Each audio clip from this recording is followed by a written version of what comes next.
aujourd'hui ici dans le cadre d'un séminaire de formation des élus du PACASEN,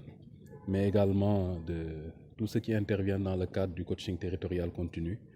au niveau des collectivités territoriales sur la thématique de la gestion du cycle de vie de projet pour assurer une meilleure durabilité des projets d'investissement que nous mettons en œuvre dans les collectivités territoriales. On est parti du constat dans le PACASEN qu'il y a beaucoup de besoins en renforcement des capacités dans la mise en œuvre des projets d'investissement. Comme vous le savez, le PACASEN a pour véhicule de mise en œuvre le Fonds d'équipement des collectivités. Et le Fonds d'équipement des collectivités territoriales a pour objectif de réaliser des investissements au niveau des collectivités. Donc si ces investissements ne se mettent pas en œuvre correctement, cela va va jouer négativement sur les résultats du PACASEN. C'est pourquoi, en rapport avec l'État du Sénégal et également avec les partenaires au développement tels que la Banque mondiale et la coopération japonaise, nous avons mis en place ce séminaire de formation à l'attention des élus pour renforcer leurs capacités sur le cycle de vie du projet, pour qu'ils se forment et qu'ils renforcent leurs capacités sur comment est-ce qu'on met en œuvre un projet depuis l'identification, la mise en œuvre, le suivi et l'entretien.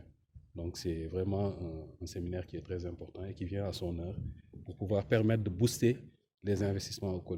au niveau des collectivités territoriales et envisager ainsi une suite au PACASEN dans les années à venir. Effectivement, le PACASEN devrait prendre fin en juin 2024, mais nous sommes actuellement en train de travailler activement à un financement additionnel qui permettrait au moins d'avoir une prolongation de 2 ans qui nous permettront de nous préparer à un PACASEN 2. Parce que nous nous sommes rendus compte effectivement qu'il y a eu beaucoup d'acquis. Il y a eu beaucoup de demandes de la part des collectivités territoriales qui ont été très satisfaites de cet instrument qui est le programme pour le résultat, qui est un instrument qui est très novateur parce qu'il donne aux collectivités territoriales la possibilité de pouvoir librement exécuter leurs investissements, les choisir, les exécuter, recevoir les ressources directement dans leur compte et choisir le mode d'exécution de ces investissements.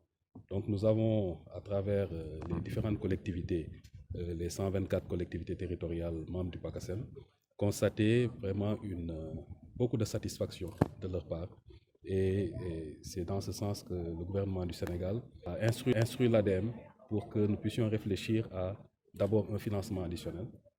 qui pourrait tenir sur 2 ans et par la suite faire une prolongation sur un PACASEN 2 en essayant également sur le PACASEN 2 d'embarquer beaucoup plus de collectivités parce que la demande est très forte compte tenu des résultats très satisfaisants que nous avons eu à constater dans la première phase du programme.